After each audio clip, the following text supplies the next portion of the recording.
अस्सलाम वालेकुम नाज़रीन, प्रोग्राम खबर और तजिया के साथ मैं हूं मुजम्मिल सरवर्दी। सुप्रीम कोर्ट में ताहयात नाअहली के हवाले से केस की समाअत शुरू हो गई। 7 रुकनी बेंच ने समाअत शुरू की है। जस्टिस काजी फैज़ ईसा के रिमार्क्स भी सामने आए हैं, अटॉर्नी जनरल की बात भी सामने आई है। बहरहाल ये केस किस तरफ जा रहा है, प्रोग्राम के पहले हिस्से में इस पर बात करेंगे। मेरे साथ मौजूद है आमिर अहमद खान साहब और नसीम सिद्दीकी साहब। आमिर साहब, आपको क्या नजर आता है आज की समाअत से कि किस तरफ जा रही है समाअत, और क्या आपको बेंच का क्या लग रहा है? देखें जी, इस बेंच की सबसे पहली बात मुजम्मिल जो अच्छी बात है वो ये है कि बहुत ज़्यादा इंतज़ार नहीं करना पड़ता ये जानने के लिए कि उनका मूड क्या है या उनकी किसी भी मामले के ऊपर क्या राय कायम हो रही है, क्योंकि आज आगाज़ ही नहीं हुआ। आज उन्होंने ये भी कह दिया कि वो कोशिश करेंगे कल तक ये मसला निपटाएं ताकि आरओ के जहन के अंदर कोई कंफ्यूजन ना रहे इस नाअहली के मामले के ऊपर। और जो सवालात उन्होंने वो उठाए हैं वो एक और हमें खसूसियत नज़र आई है ये काजी फैज़ ईसा के चीफ जस्टिस बनने के बाद।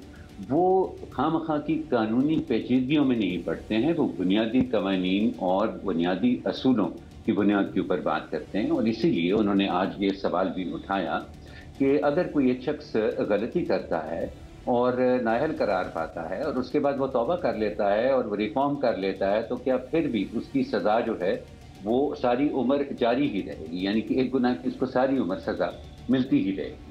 या अगर एक दफ़ा सज़ा कोई पा लेता है, भुगत लेता है, तो फिर वो नए सिरे से वो अपनी ज़िंदगी का आगाज़ करने का अहल होगा या नहीं।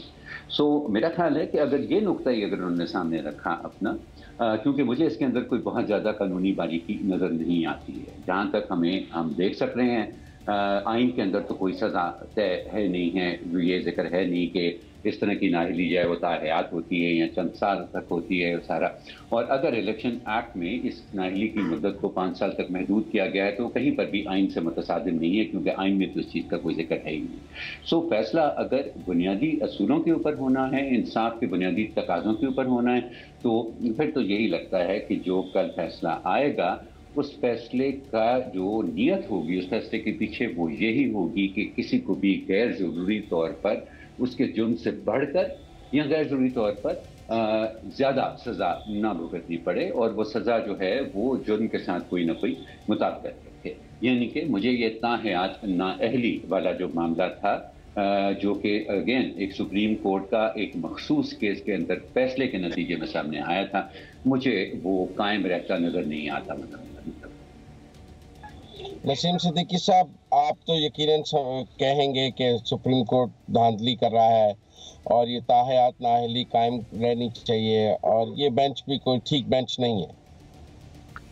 मुजम्मिल साहब, आपकी बड़ी आदत है कि आप अल्फाज मुंह में डालने की कोशिश करते हैं या आप समझते हैं कि मैं क्या तज्जिया करूंगा। तज्जिया अगर मुझसे करवाना है तो मुझे करने देना, आप अपना तज्जिया दें या जो भी आपके ख्यालात हैं आप उनका इजहार ज़रूर करें। मैं तो ये कहूँगा कि बिल्कुल ये बेंच बनना चाहिए था, बहुत पहले बनना चाहिए था, क्योंकि जो ताहयात नाअहली है ये किसी भी तरह से मुनासिब नहीं है किसी भी चीज़ के लिए। दुनिया में अगर किसी को उम्र कैद भी दी जाती है, कहने को तो उम्र कैद होती है, लगता है कि जैसे वो उम्र भर के लिए, लेकिन उसकी भी एक जुरिडिक्शन होती है, 14 साल में वो ख़त्म हो जाती है, और अगर आपका गुड कैरेक्टर बीच में रहा है तो उसको भी कम कर देते हैं। तो मैं तो सुप्रीम कोर्ट के बेंच पे, सुप्रीम कोर्ट के चीफ जस्टिस पे बिल्कुल एतबार करता हूँ कि वो आइन और कानून के मुताबिक फ़ैसला करेंगे, और इस मुल्क में आइन और कानून के मुताबिक फ़ैसले होने चाहिए। पहले जिस तरह, अभी एक फ़र्क ज़रूर आया है कि अब जो फैसले चीफ जस्टिस करते हैं तो उन पे फौरी तौर पे अमल दरामद हो जाता है, जबकि जिस तरह ये 8 मई को बार बार इलेक्शन के लिए जोर डाल रहे हैं कि भाई होने चाहिए, और बहुत अच्छी बात है, होने चाहिए, सुप्रीम कोर्ट के ऑर्डर के ऊपर अमल होना चाहिए। लेकिन यही एक सुप्रीम कोर्ट के चीफ जस्टिस थे जिन्होंने 14 मई को भी आइन और कानून के मुताबिक इलेक्शन करवाने का कहा था, लेकिन उस वक्त की इंतजामिया ने उस वक्त उसके ऊपर कान नहीं धरे थे। तो बिल्कुल, लेकिन इसमें एक बात और है जो चीफ जस्टिस काजी फैज़ ईसा ने की कि किसी ने जुर्म किया है, किसी ने कोई गलत बात की है तो उसको, और उसने तौबा कर ली है, यानी कि उनका इशारा था कि जहांगीर तरीन और नवाज शरीफ मुजरिम ठहरे हैं, इन्होंने बिल्कुल इनके ऊपर जो पाबंदी लगी थी बिल्कुल कानून के मुताबिक थी, और क्योंकि 5 साल पूरे हो चुके हैं उनकी सज़ा हो चुकी है, यानी कि वो सज़ा याफ्ता हुए इस बात में भी, क्योंकि नाअहली भी तो एक सज़ा ही है ना, और उन्होंने अपनी 5 साल सज़ा काट ली है। तो अब उनको मजीद जो है वो सजा नहीं इस बात की काटनी चाहिए। और जो बेंच में बड़े जय्यद किस्म के जस्टिस बैठे हुए हैं, बड़े अच्छे सवाल थे मंसूर अली शाह की तरफ से, दूसरे जज साहिबान की तरफ से, तो मेरे ख्याल से मुजम्मिल साहब आपको दुख हुआ होगा, क्योंकि आप जो समझ रहे थे कि मैं ये बयान दूंगा या ये मेरा तज्जिया होगा, मेरा तज्जिया तो उसके बिल्कुल बरक्स निकला। जी मुजम्मिल साहब। नाइस सरप्राइज दिया आपने आज, ऐसी कोई बात नहीं है। काफी it was a pleasant surprise from Naseem Siddiqui. लेकिन मैं समझता हूं कि फैसल वाडा वाले केस में सुप्रीम कोर्ट ताहयात नाअहली पर पहले ही रजू और तौबा कर चुका है।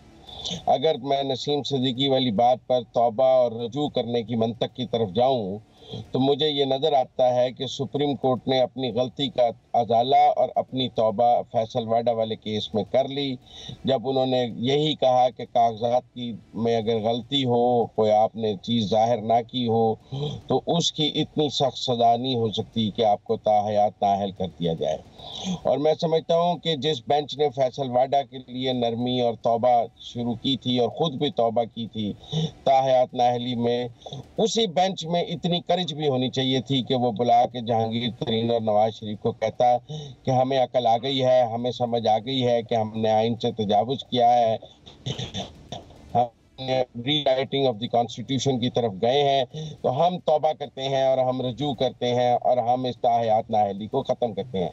लेकिन उस बेंच में शायद फैसल वाडा को तो तौबा और रजू के लिए उसमें उसके पास जुर्रत थी, लेकिन जहांगीर तरीन और नवाज शरीफ से तौबा के लिए उसमें उसके अंदर जुर्रत नहीं थी कि वो उन्हें भी बुलाकर कहता कि आपके साथ हमने बड़ी ज्यादती की है। अब जब हम फैसल वाडा वाले केस में अपनी ज्यादतियां ठीक कर रहे हैं तो आपके साथ भी ठीक होनी चाहिए। उस बेंच की ये राय थी कि इन दोनों के साथ तो कायम रहनी चाहिए, लेकिन फैसल वाडा के साथ नहीं होनी चाहिए। क्यों? तो इसलिए मैं, हालांकि उस वक्त फैसल वाडा का ताल्लुक तहरीक इंसाफ से था और हमने देखा कैसे उनको एक दिन में कौमी असम्बली से निकाल कर सेनेट में लाया गया, बचाने की कितनी कोशिश की गई।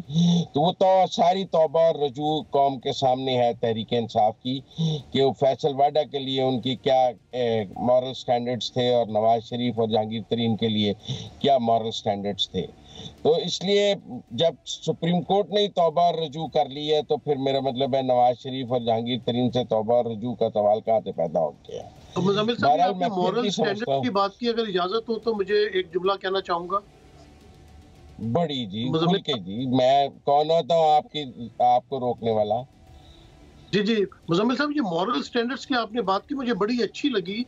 लेकिन मॉरल स्टैंडर्ड्स उस वक्त कहाँ गए जब आप मतीउल्लाह जान का जिक्र करते हैं, असदपुर का जिक्र करते हैं, आपको अरशद शरीफ की शहादत नजर नहीं आती। आप कहते हैं इमरान रियाज खान कौन है, मतलब आप मुल्क के सबसे बड़े इदारे के सरबराह है, सारी दुनिया को पता है कौन है और क्या हुआ उसके साथ। तो उस वक्त मॉरल स्टैंडर्ड्स किधर चले जाते हैं? मेरे ख्याल से ये डबल स्टैंडर्ड्स हर जगह होते हैं। जिस तरह बेंच की कॉन्स्टिट्यूशंस होती हैं, जिस तरह जिक्र किया जाता था कि 3 लोग जो है बेंच बनाएंगे, लेकिन लग तो यही रहा कि चीफ जस्टिस साहब खुद ही बेंच बना रहे हैं, जाजुल एहसन साहब किसी केसेस में नजर नहीं आ रहे। तो मेरे ख्याल से मॉरल स्टैंडर्ड्स का अगर जिक्र करना है तो पूरा भरपूर तरीके से अगर कर ले तो मेरे ख्याल से बात बेहतर हो जाएगी, क्योंकि हमारा काम तज्जिया करना है, हमने तस्वीर के दोनों रुख दिखाने होते हैं, आप तो एक ही रुख दिखाए जाते हैं। जी मुजम्मिल साहब। मैं जरूर इसका जवाब दूंगा, लेकिन बारी आमिर साहब की है। आमिर साहब, आप पहले जरा रिस्पॉन्ड कर लें। ये ताहयात नाअहली वाली पे नसीम साहब से मेरा मुकालमा तो जारी रहता है। मुजम्मिल, देखिए, मैं इसके बारे में सिर्फ ये कहना चाहूँगा, बावजूद इसके कि मैं समझता हूँ कि अगर मामलात बेहतरी की तरफ चल निकले हैं तो हमें माजी की खराबियों को बार बार याद करना, हमारी तरफ से माजी की खराबियों को बार बार याद करना उस बेहतरी के रास्ते में भी रोड़े अटकाने के बराबर है। लेकिन ये इसके साथ साथ मुजम्मिल, मैं ये भी कहना चाहूँगा कि देखें, माजी में अगर कोई गड़बड़ हुई है, आप चाहे उसको मॉरल ग्राउंड्स के ऊपर देखें, कानूनी नज़र से देखें, या आप एक सियासी नज़र से देखें, तो उसका जवाब या उसका इलाज ये नहीं है कि हाल में जो हो रहा है जिसका असर मुस्तकबिल पर होगा, आप उसमें भी खराबियां ढूंढें। मैं समझता हूं कि ये मानने में कोई हर्ज नहीं है कि माजी में खराबियां हुई हैं। अगर सुप्रीम कोर्ट के जज जो हैं वो अपनी मर्जी के फैसले देने के लिए यहां तक कह सकते हैं कि नहीं जी, हमारे से गलती हो गई, अगर हमने कहा कि नहीं वो पार्टी का सरबराह जो है वो फ्लोर क्रॉसिंग के ऊपर कोई फैसला करेगा।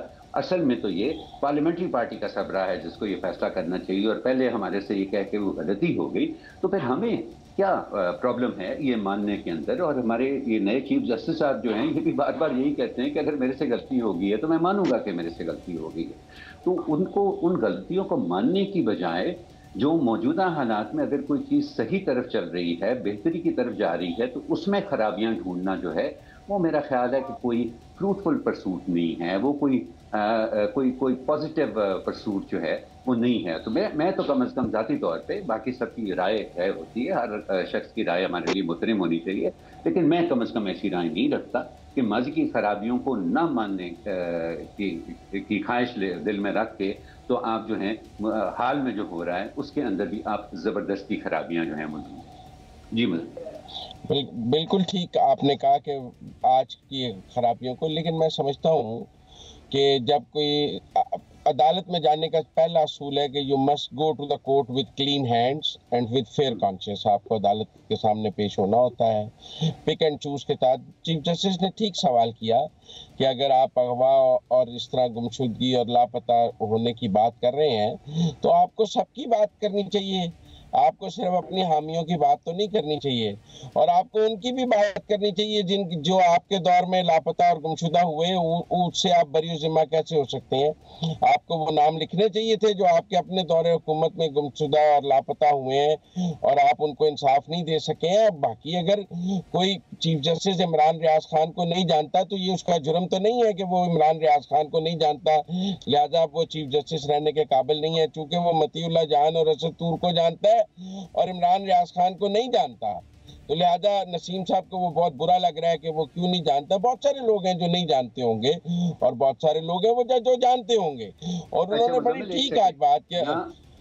यहाँ मैं सिर्फ ये कहना चाहूंगा कि ये इमरान रियाज खान की भी बात नहीं है, एक अदालती प्रोटोकॉल होता है। कई दफा आपने सुना होगा कि जजेस यहाँ चीफ जस्टिस खुद या दूसरे जजेस जो हैं वो किसी वकील से भी पूछते हैं कि जी आप कौन हैं।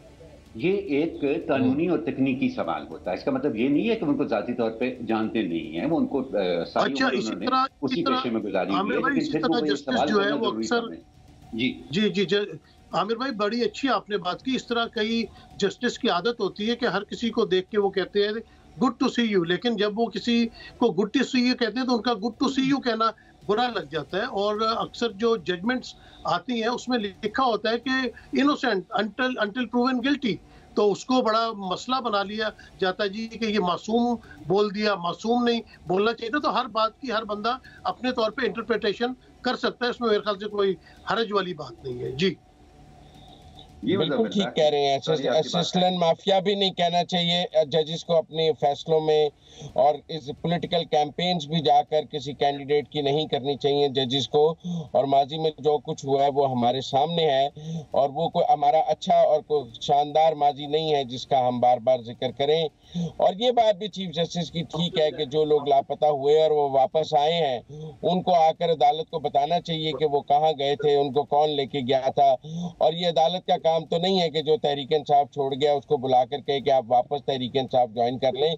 ये सहूलतकारी जो है ये गुज़श्ता चीफ जस्टिस साहिबान तो देते रहे हैं तहरीक इंसाफ को, लेकिन शायद मौजूदा चीफ जस्टिस ये सहूलतकारी नहीं दे सकते। चलें, ब्रेक का वक्त हुआ है, ब्रेक से वापस आते हैं, टॉपिक पे चलते हैं।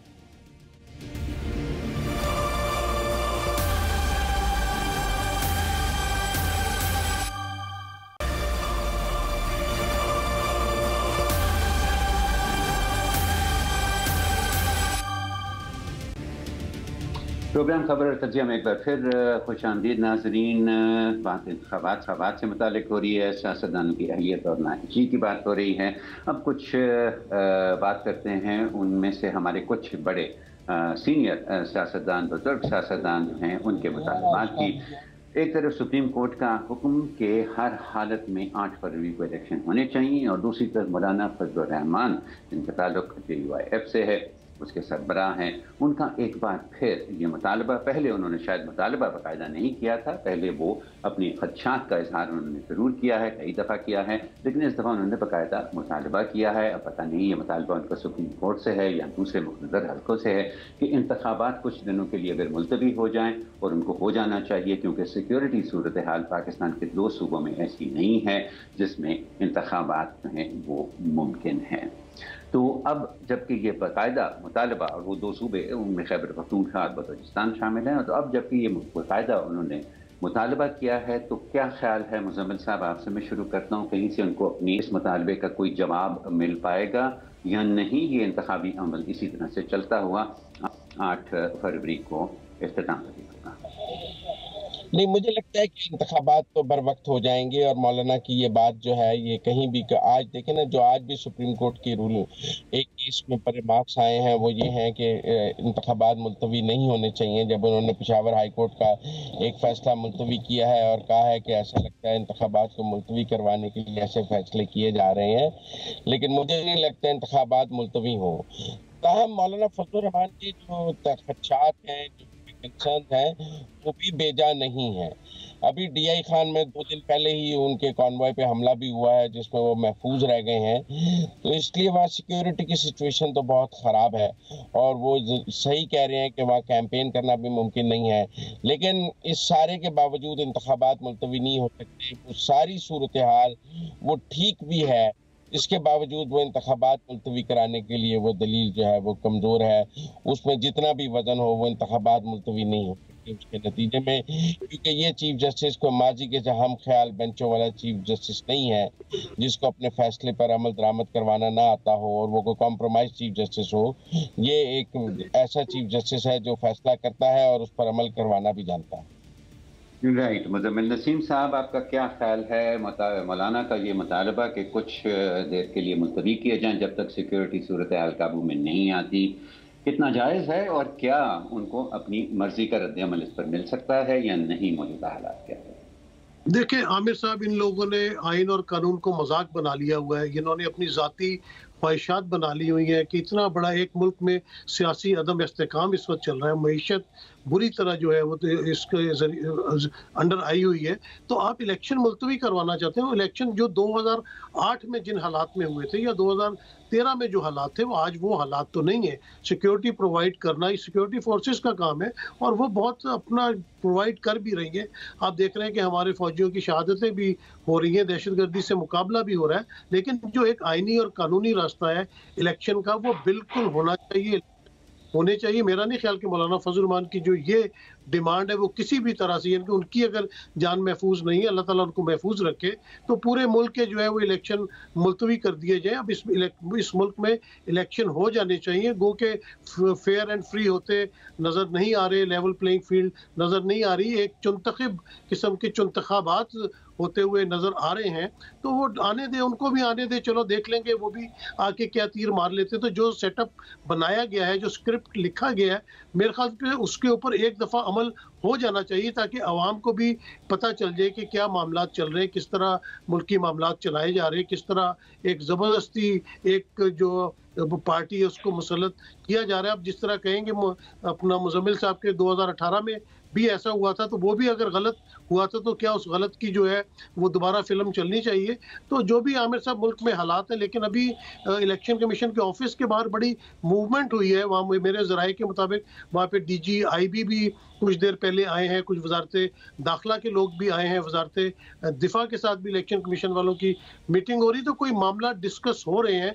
हो सकता है कि जो मौलाना फजल रहमान के खदशात हैं उनको दूर किया जाए, सिक्योरिटी के हालात बेहतर बनाए जाएं, और मुझे तो इलेक्शन होते हुए नजर आ रहे हैं और इलेक्शन होने भी चाहिए। जी आमिर साहब। अच्छा, वो मौलाना के 2 दलाल थे जी, उनमें से एक तो ये था कि मुल्क में सिक्योरिटी 2 सूबों में खासतौर पर सिक्योरिटी सूरत हाल ऐसी है कि चंद रोज़ के लिए अगर इलेक्शन मुलतवी भी हो जाए तो उससे कोई फ़र्क नहीं पड़ेगा। मैं इनकी तवज्जो एक centre for research and strategic studies की एक रिपोर्ट जो 31 दिसंबर को जारी हुई है पाकिस्तान में होने वाली दहशतगर्दी के वाक़यात के बारे में, उनकी तवज्जो उस तरफ दिलाना चाहूँगा जिसमें कहा गया है कि 1000 से ज़्यादा लोग इन हमलों के, दहशतगर्दों के हमलों में शहीद हुए हैं, जिनमें से आधे सिक्योरिटी पर्सनल थे और बाकी के आधे जो है वो सिविलियन थे। और ये मामला इन 2 सूबों में खास तौर पे पूरे साल जारी रहा। तो पहली बात तो ये है कि जी चंद रोज के अल्तमास से ऐसा क्या जादू हो जाएगा जो कि पिछले पूरे साल से पाकिस्तान के अंदर काबू ना आ सका। तो यहाँ पर तो मैं उनकी दलील के अंदर कोई वजन नहीं समझता हूँ। दूसरी दलील मौलाना की ये थी कि इस सिक्योरिटी सूरत हाल के पेश नज़र अगर लो टर्न आउट हुआ तो उसमें गड़बड़ का ज्यादा इम्कान है। और ये सवाल जो है ये मैं अपने साथी मुजम्मिल साहब के पास रखना। देखिए, लो टर्नआउट पे गड़बड़ का सवाल है, ये मैं नहीं मानता। मुझे तो लगता है ज्यादा टर्नआउट पे ज्यादा गड़बड़ का सवाल हो जाता है, जितने वोटों में हेरफेर करना आसान हो जाता है।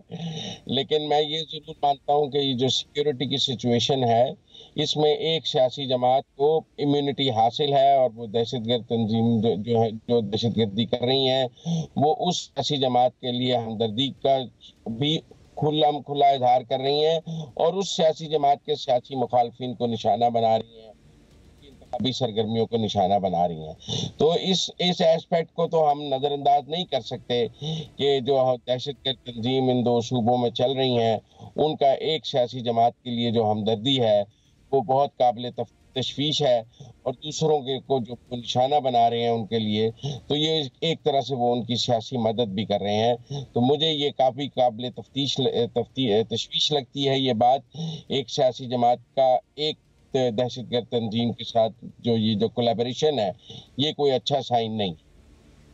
मैं नसीम साहब I would like you to respond to it, लेकिन उससे पहले मुजम्मिल एक क्विक वजाहत में इस बात की भी चाहूँगा। ये जो अभी हमने नसीम साहब से सुना कि भाई अहम मुलाकातें शुरू हो गई इलेक्शन कमीशन के साथ बड़े हाई रैंकिंग ऑफिशियल्स की, क्या आपका ख्याल है कि वो इसी मामले को ज़ेर बहस लाने के लिए ये मुलाकातें हुई? नहीं, सिक्योरिटी देनी भी है, आफ्टर ऑल इजलास तो होने हैं, अब डिप्लॉयमेंट भी है, सब कुछ है। तो इलेक्शन कमीशन में तो अब सबका आना जाना लगा रहेगा। आपको इलेक्शन मुलतवी कोई इलेक्शन कमीशन के दफ्तर से अब नहीं हो सकते।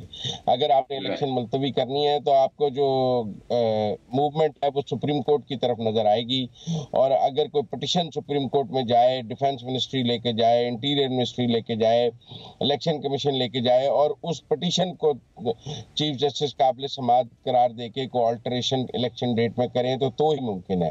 मुझे नहीं लगता कि इलेक्शन कमीशन आज खुद अब 8 फरवरी को कोई चेंज कर सकता है।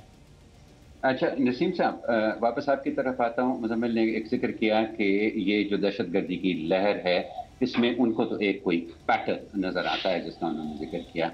आपकी क्या राय है इसके बारे में?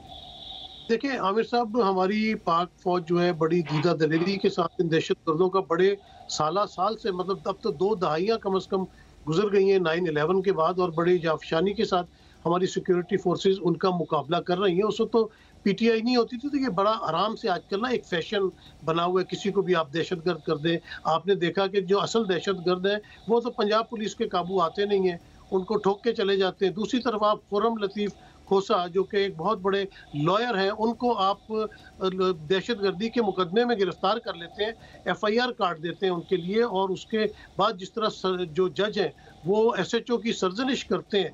तो इस मुल्क में इस तरह की बात करना तो बड़ा फैशन बन गया हुआ है। किसी भी जमात के साथ आप जो है वो दहशतगर्दी की अटैचमेंट कर दें, क्योंकि आप उनका मैदान में जो सियासी मैदान है उसमें मुकाबला नहीं कर पा रहे। कभी आप उनसे बल्ला छीनना चाहते हैं, कभी आप उनके नॉमिनेशन पेपर छीनते हैं, कभी आप उनके ऊपर दहशतगर्दी की जो है वो इल्ज़ामात लगाना शुरू कर देते हैं। तो मेरे ख्याल से ऐसी बात नहीं, उन सूबों के अंदर बहुत अरसे से, साल से इस किस्म की सिचुएशन है, और वो हमारी पाक फौज उस चीज़ को देख रही है, उसको कंट्रोल करने की कोशिश भी कर रही है।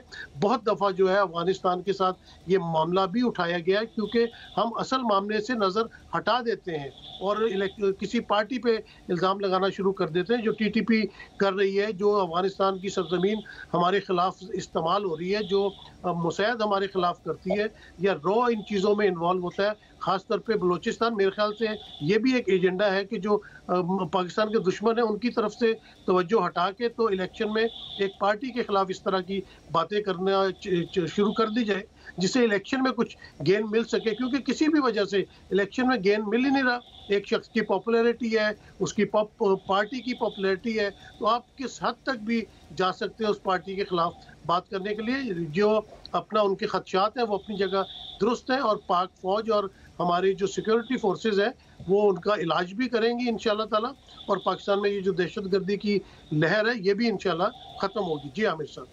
आविश जी, हम इस वक्त बात कर रहे होते हैं पाकिस्तान में जो सारी सियासी जमातें हैं, उनका मैनिफेस्टो क्या है, उनका पाकिस्तान के लिए प्रोग्राम क्या है, पाकिस्तान को उसके मुआशी मुश्किलात से निकालने के लिए वो क्या हल पेश कर रहे हैं, बजाय इसके कि हम अभी तक सियासी जमातों का एक दूसरे की तरफ रवैया इंतखाबी माहौल के अंदर उसकी गहराई में कुछ ऐसे अल्फाज के चुनाव के साथ जा रहे हैं जो कि शायद मुझे मुनासिब नहीं लगते। लेकिन मुजम्मिल, ये जो फैशन नसीम साहब ने जिसको एक फैशन के तौर पर बताया है, मैंने पहले भी आपको ये बात सुना है कि एक पार्टी के लिए तहरीक तालिबान पाकिस्तान, क्योंकि आपके मुताबिक और हकायक भी कुछ ऐसे ही हैं कि उन्होंने उनको रिहेबिलिटेट किया है, इसलिए उनके दिल में एक नरम गोशा है, जबकि उनकी मुखालिफ जमातें जो हैं उनके खिलाफ वो कार्रवाइयाँ कर रहे हैं। तो बात ये फैशन की है कि इसमें कोई हकीकत भी है। मैं चाहता तो नहीं हूँ कि हम बहुत ज़्यादा तफसील में इसके लिए जाएं, लेकिन जो थोड़ा सा वक्त है, I do want you to respond to what Naseem साहब से। जी बिल्कुल, आप देखें सब निशाना बन रहे हैं इन दो सूबों में, सवाए उस एक सियासी जमात के, और उनके लोगों को इम्यूनिटी हासिल है। वो उनके पास मफरूरियाँ और इश्तिहारियाँ भी काट रहे हैं, उनको कोई प्रॉब्लम नहीं है उनके साथ रहने में, और वो मफरूरी और इश्तिहारियाँ कोई शहरों में तो काट नहीं रहे हैं, उन्हीं के साथ पहाड़ों में गायब होकर काट रहे हैं। और दूसरी बात यह है कि ये सवाल ज़रूर है कि उनको क्यों तहफ़्फ़ुज़ हासिल है और बाकी क्यों अदम तहफ़्फ़ुज़ का शिकार हैं। उनकी प्रेस रिलीज़ों में ये क्यों कहा गया है कि हम तहरीक इंसाफ को निशाना नहीं बनाएंगे और उनकी मुखालिफ सियासी जमातों को निशाना बनाएंगे। इसका जवाब तो तहरीक इंसाफ को देना चाहिए कि अगर आपने रिहेबिलिटेट किया है तो क्या आपने इसलिए रिहेबिलिटेट किया है कि उनकी दहशतगर्दी के साए तले आप इन दो सूबों में इलेक्शन लड़ सकेंगे और आपको उसका तहफ़्फ़ुज़ हासिल होगा। तो फिर आप सिक्योरिटी इदारों पर सवाल तो ना उठाएं जब वो इसके खिलाफ एक्शन लेते हैं, फिर आप कहते हैं हमारे खिलाफ एक्शन हो रहा है। भाई आप और दहशतगर्द तंजीमें इकट्ठे खड़े होंगे तो फिर आपको इकट्ठे ही देखा जाएगा, अलग अलग कैसे देखा जाए। राइट मुजम्मिल, इससे पहले कि मुझे ब्रेक का कहा जाए, बड़ी वेरी क्विकली, बहुत थोड़ा सा वक्त है मेरे पास नसीम साहब, I would like to ask you, आपने पहले भी बहुत सारे इलेक्शन देखे हैं, ये इंतखाबी माहौल, इस मामले के अंदर की सियासी जमातें एक दूसरे के ऊपर क्या इल्ज़ामात लगाती हैं, पहले से मुख्तलिफ नज़र आता है? मुझे तो लग रहा है कि सारी बातें हर इलेक्शन के अंदर होती हैं। हो सकता है मैं गलत हूँ, मैं आपकी राय जानना चाहूँगा, थोड़ा सा वक्त है हमारे पास।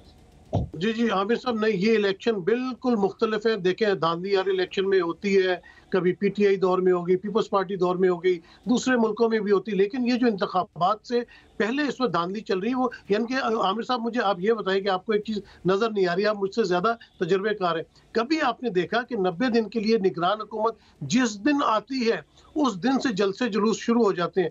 आपने देखा किसी पार्टी को जलसे जुलूस उस तरह करते हुए जिस तरह ये माहौल आपको पहले नजर आता था? कभी आपने इतनी बड़ी तादाद में जो है वो नाअहल होते हुए देखा कि वक्त से पहले ही आपने उनके जो कागजात नामजदगी है उनको नामंजूर कर दिया, आपके कागजात नामजदगी छीने जा रहे हैं, तजवीज़ कुनिंदा, तायद कुनिंदा को गिरफ्तार किया जा रहा है, अगवा किया जा रहा है?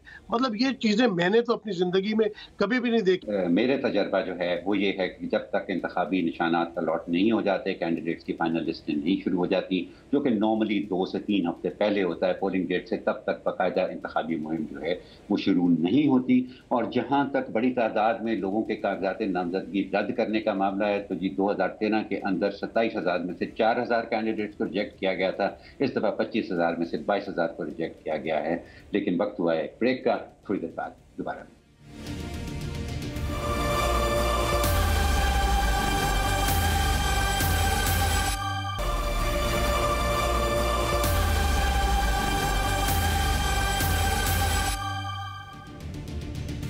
प्रोग्राम में एक बार फिर खुशामदीद नाज़रीन, और सियासत से वापस फिर हम अदालतों में चलते हैं।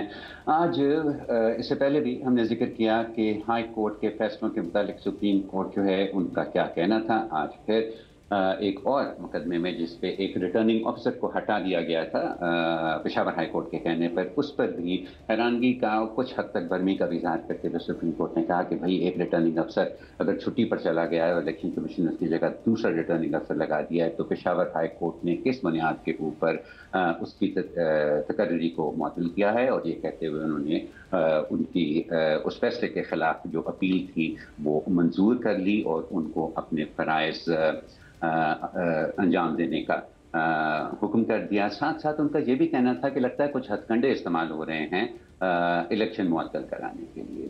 तो ये तो बड़ा स्पेसिफिक सा मुजम्मिल बात हुई है पेशावर हाई कोर्ट के फैसले के बारे के अंदर, तो कैसे देखना चाहिए इसको? ये जो हथकंडों का खदशा जाहिर किया है चीफ जस्टिस ने, कुछ वजह नजर आता है आपको?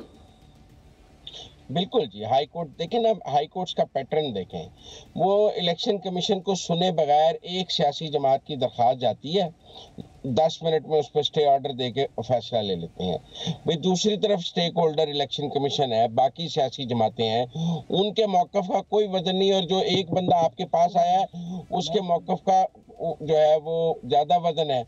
लिहाजा मैं समझता हूँ कि आप सुप्रीम कोर्ट यही कह रहा है ना कि इलेक्शन कमीशन को सुनकर फैसला करें, जो भी फैसला करना है। तो मुझे ये लग रहा है कि हाई कोर्ट्स को समझना होगा कि पहले इलेक्शन कमीशन को नोटिस दें और फिर उस नोटिस की मौजूदगी में उसको कोई फैसला करें। ये जो एकतरफा फैसले हैं ये सुप्रीम कोर्ट में खड़े नहीं हो पा रहे। राइट, तो नसीम साहब, ये पेशावर हाई कोर्ट का जो बल्ले के निशान की बहाली तरीके इंसाफ के लिए, उसके ऊपर जो उनका एक स्टे ऑर्डर है जिसके ऊपर बाकायदा हेयरिंग जो है वो चंद दिनों के बाद होगी, उसके बारे में भी कहा जा रहा है कि ये कैसे, और आज उसके बारे में एक फैसला हुआ जब नजरसानी की अपील दायर की गई उस फैसले के खिलाफ, तो उस पर भी अदालत ने फैसला तो कर लिया, 12 उन्होंने महफूज कर लिया, नहीं जी कल वो अपना फैसला जारी करेंगे। तो क्या वजह हो गई है कि अदालतों के अंदर इतनी आपको डिफरेंस नजर आ रहा है कि एक अदालत जो है उसका, जो पाकिस्तान की सबसे बड़ी अदालत है, उसका तो ये कहना है कि हर हालत में हमें इंतखाबात की तरफ जाना चाहिए, जबकि हाई कोर्ट जो हैं वो कुछ ऐसे अहकाम जारी कर रहे हैं जिसमें इंतखाबी अमल में रुकावट भी पैदा हो। जी नसीब। देखिए आमिर साहब, जो भी हमारी अदालतें हैं ऐसी तो दुनिया में 140वें नंबर पे नहीं है ना, और अभी तो नहीं आई है या पीटीआई दौर में तो नहीं गई है। ये आप इनका वतीरा देख लें। दूसरी तरफ इलेक्शन कमीशन का पूरा जोर होना चाहिए मुल्क में फेयर एंड फ्री इलेक्शन कराने की तरफ, लेकिन उनका पूरा का पूरा जोर है कि वो किसी तरह एक पार्टी को जो है वो इलेक्शन से बाहर रखें, उसका निशान ले लें, उसका इंटर पार्टी ना माने। बाकी भी इतनी जमातें हैं, उनके भी इंटर पार्टी हुए, उनके भी निशानात हैं, लेकिन फिर दोबारा अपील में चले जाना, तो ये ग्रीवेंसेस लग रहे हैं कि ज़ाती तौर पे इलेक्शन कमिश्नर के कोई ग्रीवेंसेस हैं पीटीआई के साथ जो वो बार बार कोर्ट में लेके जा रहे हैं। और बिल्कुल सुप्रीम कोर्ट की बात ठीक है कि किसी को सुने बगैर फैसला नहीं करना चाहिए, लेकिन जब आपके पास आरोस का केस आता है तो आप तो वहाँ पे आपने तो किसी को नहीं सुना, आपने तो पीटीआई के वकला को नहीं सुना, आपने तौहीन अदालत लगा दी। उमैर न्याजी पे एक खातून वकील वहाँ पे मौजूद थी, आपने उनकी सरजनिश कर दी, उनसे पूछा कि वो कहाँ से पढ़ के आई हैं। जब आप किसी को बोलने नहीं देते, आप अपने फरमुदात जो है वो बस जारी किए जाते हैं, तो वहाँ पे क्या करेगा? अगर हाई कोर्ट्स में कोई ऐसी गलती है तो उसको बिल्कुल दूर होना चाहिए। किसी को भी इंसाफ से जो है इंसाफ मिलना चाहिए। ये जो हाई कोर्ट है, सुप्रीम कोर्ट है, ये इंसाफ के लिए बनाए गए हैं और आवाम को इंसाफ इसमें मिलना चाहिए। लेकिन एक जगह आप खुद सुने बगैर आप फैसला दे देते हैं, तो फिर आप दूसरे बंदे को किस तरह कह सकते हैं कि आपने ये सुने बगैर कैसे फैसला दे दिया? तो मेरे ख्याल से ये बातों में तजाद नहीं होना चाहिए। हमें अपनी अदलिया को खुद चाहिए कि वो इस किस्म के फैसले करे जो माने जाए। जिस तरह गुफ्तगू चल रही होती है, जिस तरह लाइव ट्रांसमिशन चल रही होती है, अब तो दुनिया देखती है इन तमाम मामलात पे। और आपने देख ही लिया कि आज सोशल मीडिया के ऊपर किस किस्म के कमेंट्स आ रहे थे। तो मेरे ख्याल से ये हमारी अदालतों के लिए भी लम्हा फिक्रिया है। और जहाँ तक इलेक्शन की बात है, चीफ जस्टिस साहब कहते हैं कि इलेक्शन होने चाहिए। मैं उनकी इस बात से बिल्कुल सहमत हूँ कि बिल्कुल इलेक्शन होने चाहिए, वक्त पे होने चाहिए, इसके बीच में रुकावटें नहीं डालनी चाहिए। जी आमिर भाई। अच्छा मुज़म्मिल साहब, I would like you to respond to that, लेकिन उससे पहले मैं ये ज़रूर यहाँ पर कहना चाहूँगा कि चीफ इलेक्शन कमिश्नर का जो मनसब है वो शायद पाकिस्तान के मुश्किल तरीन मनसबों में से एक है। लोग कहते हैं कि पाकिस्तान का वज़ीर आज़म होना एक बहुत ही मुश्किल काम है। मुझे लगता है कि उससे भी कहीं ज़्यादा मुश्किल पाकिस्तान के चीफ इलेक्शन कमिश्नर होना है, क्योंकि आज तक मैंने तो कोई इंतखाबात पाकिस्तान में ऐसे नहीं देखे जिनसे पहले इलेक्शन कमीशन पर और ख़ास तौर पर चीफ इलेक्शन कमिश्नर को इनफरादी तौर पर शदीद तनकीद का सामना ना करना पड़े। But having said that, Muzammil, Naseem साहब ने जो कहा आप उसको रिस्पॉन्ड करना चाहेंगे? जी बिल्कुल, मैं समझता हूँ कि सुप्रीम कोर्ट के पास तो अपील आती है ना, वो तो अपील सुन रहा होता है। हाई कोर्ट का काम है दोनों फ्रीकैन को सुनकर स्टे ऑर्डर देना, और बगैर सुने स्टे ऑर्डर देना जो है वो उस पर सुप्रीम कोर्ट ने सर्जनिश की है, जो ऐन कानून के मुताबिक है और जिसको किसी भी तरह नजरअंदाज नहीं किया जा सकता। क्यों हाई कोर्ट में आपने सुने बगैर स्टे ऑर्डर दिया? क्यों पेशावर हाई कोर्ट ने सुने बगैर स्टे ऑर्डर दिया? ये सवाल सुप्रीम कोर्ट का जायज है। और फिर हाई कोर्ट में ऐसे जजेस का केसेस को सुनना जिनके रिश्तेदार तहरीक इंसाफ के टिकट पर इलेक्शन लड़ रहे हैं, उनमें इतनी इखलाकी जुर्रत होनी चाहिए कि वो कहें कि भाई हमारा तो खानदान तहरीक इंसाफ के टिकट पर इलेक्शन लड़ रहा है, या वो ये कहें कि मैं तो तहरीक इंसाफ की हुकूमत में एडिशनल एडवोकेट जनरल रहा हूँ, लिहाजा मैं, क्योंकि ये तो बेसिक प्रिंसिपल है ना कि आप अपने क्लाइंट का केस खुद नहीं सुन सकते। जब आप हाई कोर्ट के जज बनते हैं तो आप बताते हैं कि ये मेरे क्लाइंट्स रहे हैं, तो क्यों आपने सुना और फिर आप उस पर स्टे ऑर्डर जारी करते हैं, और फिर जब उसके ऊपर इलेक्शन कमीशन अपील करता है तो आपको बड़ी तकलीफ होती है और आप समझते हैं कि हैं इलेक्शन कमीशन अब जो यकतरफा हाई कोर्ट ने ऑर्डर दिए हैं, बादशाही ऑर्डर दिए हैं बगैर सुने किसी को, उनके ऊपर इलेक्शन कमीशन की इतनी जुर्रत कि वो अपील भी करता है। उसको तो सरेआम तस्लीम कर लेना चाहिए सारी नाइंसाफियों को और उस सहूलतकारी को जो अदलिया की जानिब से की जा रही है एक सियासी जमात को। तो मैं समझता हूँ कि ये अब नहीं चलेगा। ऊपर सुप्रीम कोर्ट में अब वो माहौल नहीं है जो हाई कोर्ट जिसके आदी है, और इसीलिए हाई कोर्ट्स को रूल्स ऑफ द गेम समझने पड़ेंगे। मेरी एक बहुत बड़ी ख्वाहिश है, मैं अपने दोनों साथियों के सामने रखना चाहता हूँ कि काश पाकिस्तान के अंदर एक दिन ऐसे भी इंतखाबात हों जो कि खालिसतन सियासी मैदान के अंदर लड़े जाएं, ना उसके अंदर अदालतें आए, ना उसके अंदर कोई केयर टेकर गवर्नमेंट के ऊपर कोई ज़्यादा तनकीद, और ख़ास तौर पर एक बहुत ही मुश्किल जिम्मेदारी जिस शख्स को दी जाती है इंतखाबात के दौरान, जो चीफ इलेक्शन कमीशन होते हैं, ना ही उनके ऊपर बेजा तनकीद हो। लेकिन ये एक अमल है, मैं मायूस नहीं हूँ। मेरा ख्याल है अगर ये अमल चलता रहा तो कोई ना कोई ऐसा कभी ना कभी तो ऐसा वक्त ज़रूर आएगा जब हम पाकिस्तान में इस तरह के इंतखाबात देखेंगे, जो सियासी इंतखाबात होंगे, जो खालिस्तान सियासी मैदान में लड़े जाएंगे, जिनका फैसला भी सबको काबिल कबूल होगा। और उस दिन की उम्मीद लिए अब हमारे प्रोग्राम का अब ख़त्म होता है। कल दोबारा मुलाकात होगी खबर और तजिया की सारी अपने मेहमानों की तरफ से। खुदा हाफ़िज़।